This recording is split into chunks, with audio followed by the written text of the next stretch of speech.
Hi, I'm John Kiriakou, and welcome back to Deep Focus. There is a lot going on in the Middle East, especially in relation to U.S. relations with Iran. The two sides are going to talk either directly or indirectly, and we're going to talk about that and what it means for the broader peace process. We're very happy to be joined today by Syed Dr. Mohammed Marandi. He's a professor of English literature and Orientalism at the University of Tehran. He's a frequent commentator on political and social developments for a wide variety of international news outlets, and he is one of the world's leading experts on these issues. Mohammed, thank you so much for joining us. Always great to have you. Thank you very much for having me, John, and thank you for the very kind words. Thank you, Mohammed.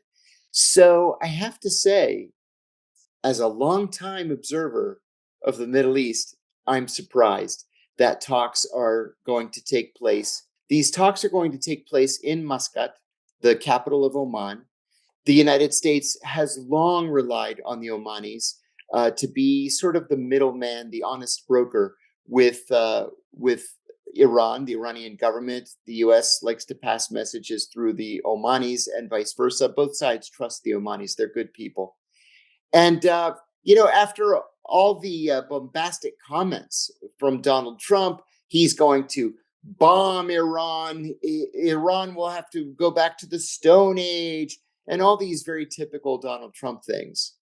All of a sudden, he says, "Oh, the two sides are going to meet in Oman."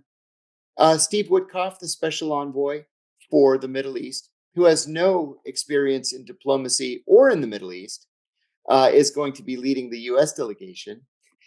Donald Trump said that the talks would be direct, face to face. The Iranian government said that is not true.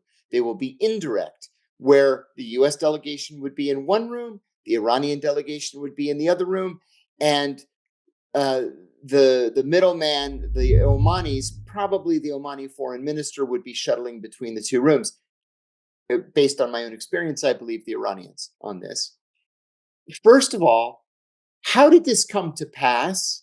What was the decision-making process in Tehran to agree to even indirect talks with the United States, despite all that has been said by Donald Trump and those around him? I should just first add one thing, and that is that the United States, if I remember correctly, they sent the message through the Emirates.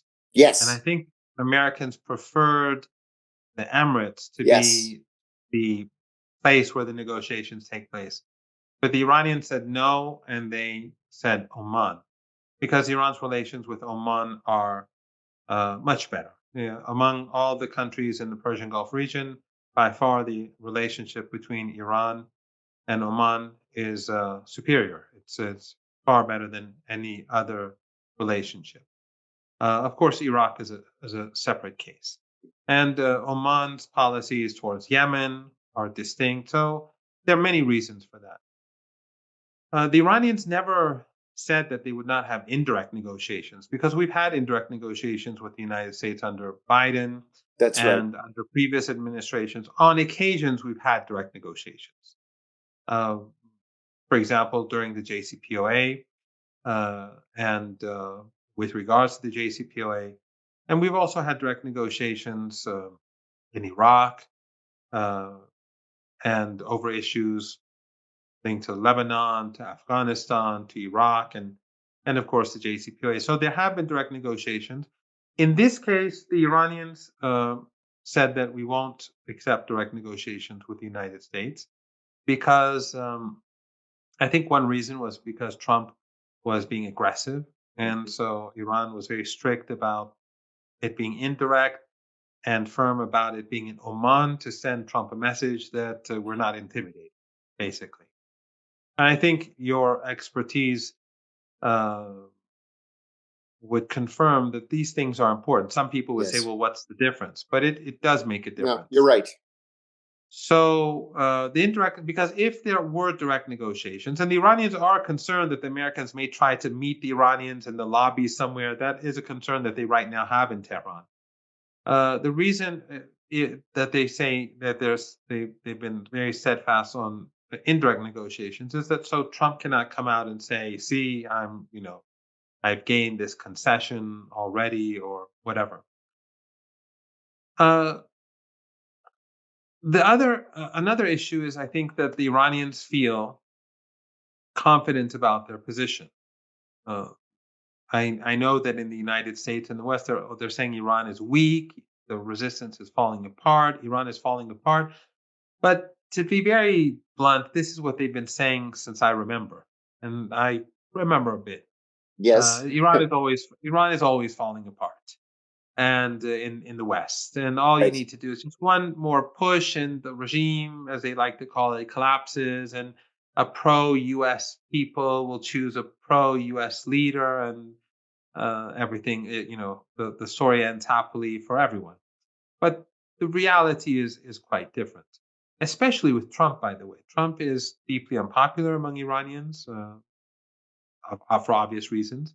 Mhm. And I think his behavior, especially over the past few weeks, has made him seen as someone who's irrational, someone who can't you can't negotiate with because of the the trade war that we are now witnessing Mhm. uh, evolve in front of us, and his uh, he after he blinked, we saw and the collapse of the bond market and all these issues that you know better than I. I think the Iranians, in general, they over the past few weeks, they feel confident that they're in a position of strength. And also, if there is potentially aggression by Trump, any sort of airstrike on Iran, I think Iran wants its allies across the global south to see that Iran tried its best to prevent conflict. It's important for Iran that BRICS nations, neighboring countries, Central Asian countries, Russia and China, obviously, uh, Latin American countries see that Iran was negotiating. Because if Iran wasn't negotiating, then Trump would say, "Look, we wanted to have a deal. The Iranians were just unwilling to talk, so we have to go down a different route." Even though it would still be illegitimate, any airstrike, but it would, in the eyes of some who are perhaps less more naive, or in any case, it would be seen as more or less unacceptable for some. So negotiations helps Iran uh, after the negotiations. Whether if there's an agreement that Iran finds acceptable, fine. If there is no agreement, Iran can say that we negotiated. Yes. Now, there are some things that Trump demanded, and I'm talking a lot, but I'll just be just two or three sentences. Trump has demands on Iran's conventional military capabilities. That's not going to be negotiated. Trump has demands on Iran's support for allies across the region, the resistance or the axis of resistance. Iran won't accept anything on that front either. The only thing that Iran will accept is negotiations on the nuclear program, but Iran won't mothball its program. At most, it will accept a deal, not the JCPOA, but an improved JCPOA, because Iran is Mhm. not going to go back and reverse all the technological advances that it had, because the Americans sanctioned Iran, and that's what made Iran restart its nuclear program. So it will have to be a more, if there's going to be a deal, it will have to be an upgraded deal that recognizes the capabilities that Iran has today. Do you think a deal, some kind of a deal, is possible? It's really difficult to say, John, for two reasons. One is that Trump is he makes excessive demands, and he's surrounded by Zionists, and Zionists want war. I'm of the belief that the military in the United States is telling him, "Don't do war; it will Yeah. not end well." And I That you're think exactly right about that. I think Tucker Carlson's tweet was definitely based on that sort of information. He has probably more access than any other journalist in the United States Yes, because without of a his doubt. relationship with Trump. And I'm sure that the people who know have told him, "We'll lose this war," or Mhm. "We'll lose this battle," or whatever it will be. And that's why he put out that tweet. But the Zionist lobby in the United States and those people around Trump, and the Israeli regime, they are pushing in the complete opposite direction. So it's difficult to say what will happen after, if there's no agreement. Uh, but but but we have to also look at what's going on in Ukraine. The war continues. The United States has failed to shut down that war, and that diverts resources and and also focus. There has to be focus on that. Now you have the trade war, which is not going well for the United States. Mhm. And that, by the way, both of these wars, the war in Ukraine has pushed Russia towards Iran. And now the trade war is pushing Yes. China closer towards Iran. Yes. And we've seen and and and China has changed dramatically. I think one thing that I have not been witnessing in the reports on the trade war is how fast China has suddenly changed. China is probably the most cautious of all the important powers in the world. Its changes are very slow. Some people call it like a soup. They call it a super tanker. It wants to turn around. It takes a very long time. But China has shifted dramatically. The responses, the counter tariffs, the language coming out from Beijing is big, and that will impact the way in which the United States can conduct itself when it comes to Iran. Mohammed, help us read the tea leaves here. Donald Trump made this announcement of talks, whether direct or indirect, with the Iranian government as he came out of an Oval Office meeting with Benjamin Netanyahu. On the one hand, that would seem like an obvious slap across the face to Netanyahu. On the other hand, we know how close the relationship is between Trump and Netanyahu and between the United States and the Israeli government. What should we take from this? A contrarian might say that Donald Trump proposed these talks because Netanyahu asked him to. What do you make of all this? I don't know. One thing that I can say though is that right before the his inauguration, we were told that he imposed a ceasefire, and that Witkoff went on a Saturday to Israel Right, and read the riot act to Netanyahu and got the ceasefire. I don't now I don't even I'm not even sure if that was true, if that's right, what actually happened, because uh, literally a couple of weeks later, Trump said that the Palestinians have to leave Gaza, and right. that's that's in contrast to the ceasefire agreement. That's an act of genocide. It's a clear violation of international Oh law. yes, the genocide, the ethnic cleansing aside, but it's I mean, let's put aside humanity Sure, and sure. decency for a moment. They negotiated a deal, and the two sides have obligations, and the Americans were the people the Americans, they were the ones who forced the deal. And so now, literally like a couple of weeks after the deal, they're saying, no, that's not what we're going to do. So that makes so so was Trump really, or was Witkoff really reading the riot act to Netanyahu on that Saturday? I don't know, because uh, why did after just a couple of weeks Trump turn around and do something completely different? Or why then did the Americans allow the Israelis to violate the ceasefire? Right. They prevented goods from coming in. That's what caused the Yemeni response when they began the Yes, starvation siege, which was in violation of the agreement. The Yemenis, after a few days, said, "We'll give you 4 days to end the starvation siege and go back to the agreement, the ceasefire agreement," which they didn't do. And Witkoff, in his interview with Tucker Carlson, basically blamed Hamas. hmm, So the Israelis violated the deal. The Israelis, and then they gave the green light for restarting the genocide.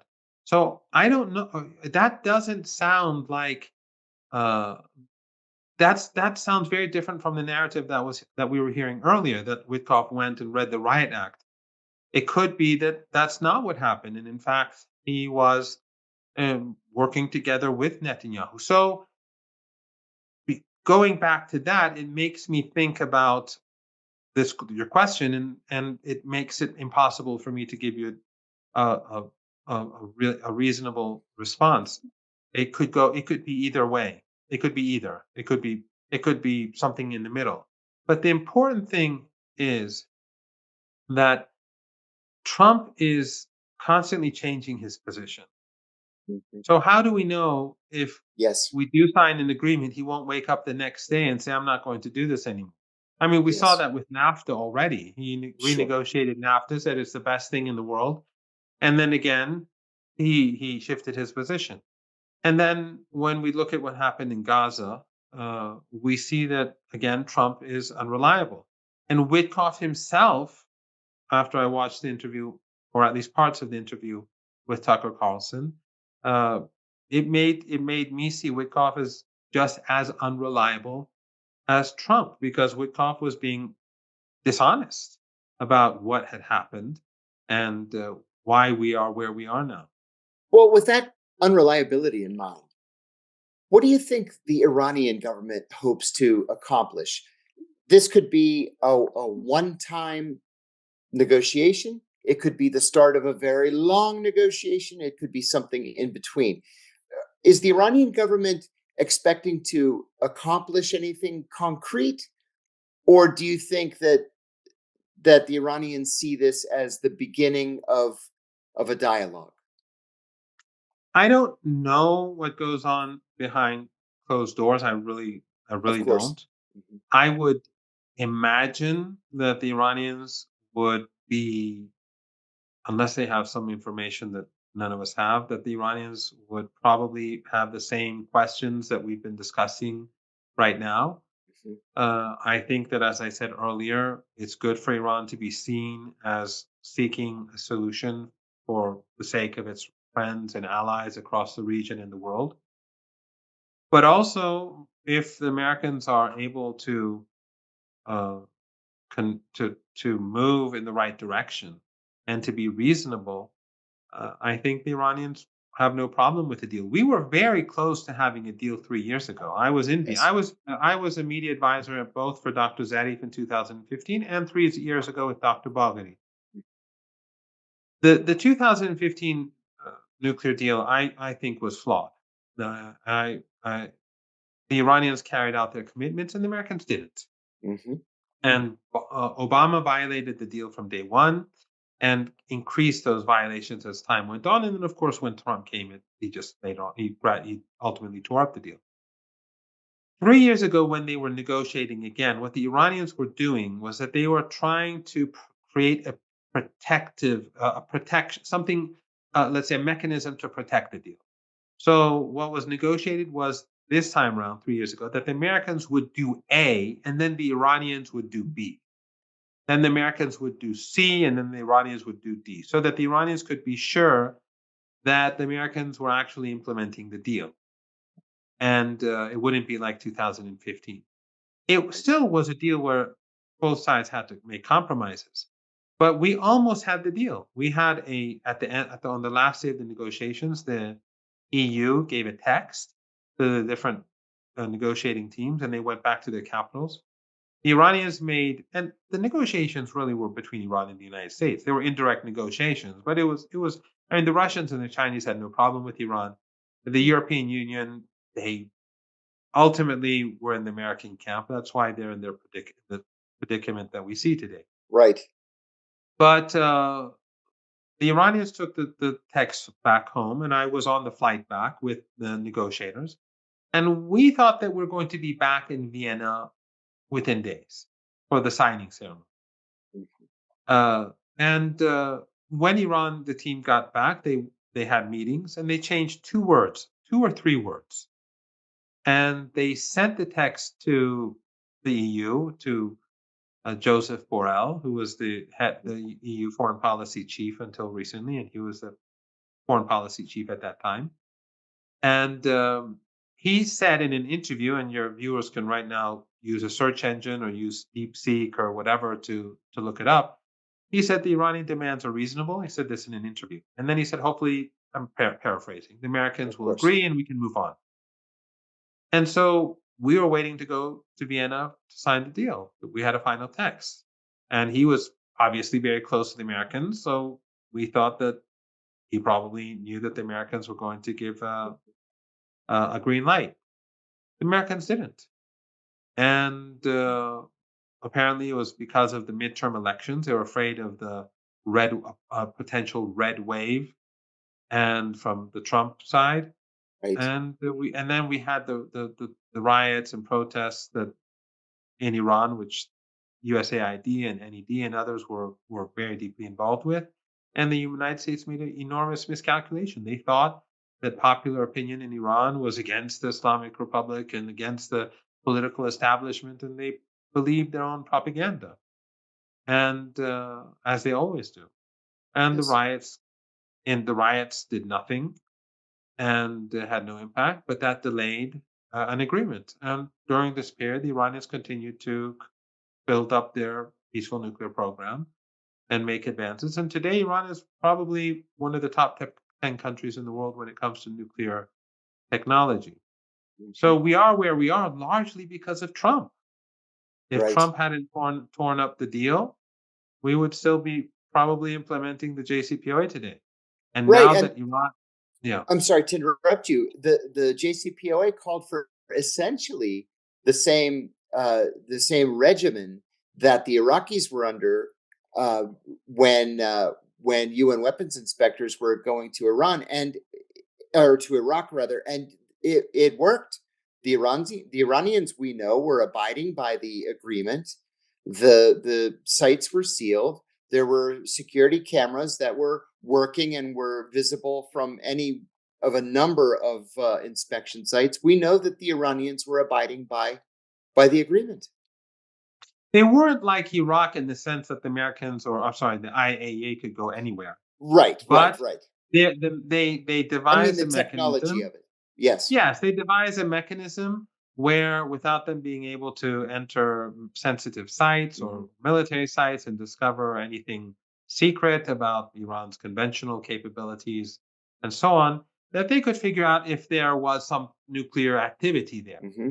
And the intrusive inspections that we had in Iran for years Mm-hmm. uh, was the equivalent of the rest of the world. In other words, if you combine all the inspections that were taking place in all countries across the world by the IAEA, the International Atomic Energy Agency, it was equivalent to the inspections that were going on in Iran at that time. So that's how extensive, intrusive it was. It was, and the reports were all showing that Iran was abiding by its commitments, whereas Obama wasn't. And then, of course, Yes. Trump tore up the deal. But even after Trump tore up the deal, John, even after Trump tore up the deal, the Iranians continued, even though they were under maximum pressure sanctions, they continued to abide by the deal. The Europeans were promising like a way out and a solution for the sanctions, and they did nothing. They were lying. But the Iranians waited for a year, and then after a full year, they began to decrease their commitments in the deal stage by stage. And so after 2 years, Iran's nuclear program went back to normal, basically. And that shows how far Iran went to try to keep the deal alive. I was against this, by the way. I didn't think Iran should have waited for 2 years uh, for things to be reversed, but that was the Right. decision that was made at that time. But it just shows how much the Iranians were committed to showing that they're not seeking a nuclear weapon. Again, Trump has been the reason why Iran's nuclear program is so developed today, and the Yes. Iranians have said that if the United States strikes Iran's nuclear facilities, Iran will make a bomb. That's what Iran has now said. And again, that basically means that if God forbid that Trump does something stupid, that it will be Trump who makes Iran develop its nuclear technology and then build a bomb. Yes. And Trump cannot destroy Iran's nuclear capability. No, Iran's that seems clear actually. Iran is not Iraq. Iran is not a postage stamp sized country.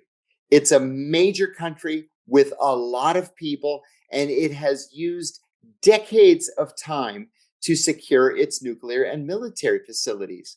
I mean, anybody who knows anything about the world knows that the United States cannot successfully attack Iran. It's just not possible. The country's too yes, big, it's too powerful, and it has very powerful friends. And the world has changed. The United States is not the Yes, hyperpower that it was 20, 30 years ago. It's that's it's right. gone through, endless wars, and the major economic difficulties that we're seeing play out in front of us today. And the United States is no longer occupying Afghanistan and Iraq, where it surrounded Iran. Hmm. And the bases in the Persian Gulf region are in countries that, if Iran were to retaliate, those regimes would fall apart. I mean, Qatar wouldn't last a week.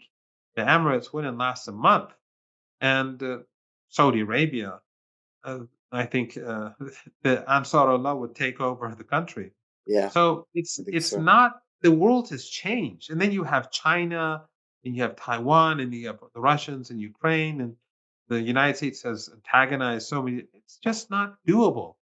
And so I think Tucker Carlson's tweet was probably not just Tucker Carlson. I think that there were forces in the United States saying, some of them sinister. I don't mean Tucker Carlson being sinister. I mean Of in the course. U.S. military, who are saying, this is a bridge too far, and that's probably the concern that exists right now in the United States. Iran doesn't want war. Iran doesn't want conflict. I mean, if the United States, remember, the Iranians opposed both blocs during the Cold Hmm. War. It Hmm. was neither east Yes, or nor west, that's right. and Iran had poor relations with the Soviet Union. When the Soviet Union collapsed and Russia's policies changed towards Iran, Iran's relationship began to improve. Hmm. And we now have, especially after Ukraine, have very good relations. Yes, So the problem between Iran and the United States is Israel. It yes. has nothing to do with the color of the American flag. It has nothing to do with the the mountain ranges in the United States, or Death Valley, uh, or the fact that the United States has 50 states. That doesn't have that. Not has nothing to do with that. It is Israel, No. and that's why I say that Israel is a burden to the United States. It is a Yes, liability for the yes. I United think that's States, right. and and the United States is paying a price. If it wasn't for the Israeli regime, the relationship between Iran and all of Iran's friends, and even the people and the dictatorships that support the United States, because across the region, no one likes the United States, the Yeah. U.S., the regime in Washington. Yes. It's just, the Americans, when they say the Arabs are like this, they're basically talking about those family dictatorships or those military dictatorships, the people at the top. Otherwise, no one accepts what's going on in Gaza. So if the United States was not supporting this regime, its relationship with countries across our region, including Iran, would be completely different from what it is today. Mohammed, two more questions for you. One, what do you think the role of BRICS has been in all of this? It seemed the reason I asked this question is it seems to me that the United States was a little bit taken by surprise at at Iran's accession into BRICS. The fact that Iran has powerful friends, powerful friends who are willing to help it develop its economy, and that the U.S. felt that it had to respond in what would be seen as a constructive way, lest the Iranians be able to rely on the other BRICS countries for support. Do you think that Iran's accession to BRICS had anything to do with the U.S. request for talks? I think that Iran's accession to BRICS had a lot to do with the fact that the United States was pressuring countries like China, Russia, Yes. in general, and the U.S. policy has been bringing all these countries closer to each other. In fact, uh, the Ukraine war was a major force in bringing the Iranians and the Russians close to each other. And Hmm. now the um, the tariff war is bringing China much closer to Iran too. So Yes. the American government is an expert at creating enemies and helping build bridges between its enemies. And I think Iran's accession to BRICS has a lot to do with U.S. policy and U.S. animosity towards so many different countries, even India, which the Americans like to cultivate. Hmm. They still treat India as subordinate, and India also recognizes that in future, if their economy grows, they will be confronted with the same problems that Russia, China, Iran are facing today, and that's why India is also looking for a mechanism where and a framework where the Americans cannot veto trade and business. So, but BRICS is still not an organization which has, let's say, has developed an economic mechanism or trade mechanism alternative to what we currently have. But it is an important talking shop where leaders talk to find solutions, and it could develop things in future. But I think that it's just a part of a broader move away from the United States. And I think that the United States is going to become increasingly less important. I don't want to say insignificant because it is a major power, but I think that after, especially the trade war, and after Yes. what they've done in Gaza, the United States and the West in general, they have no moral credibility. After their military defeat in Russia, their military capabilities are seen as less than what people thought it was, or many people thought it was. And after the trade war with China, I think economically they are also seen as less powerful. And what this, I think, what the trade war is doing, and within this context of what they've done in Gaza and Ukraine, is that you're going to see probably regional groupings trying to integrate further economically Yes. with one another in Latin America and ASEAN and in Africa to become less dependent on the United States.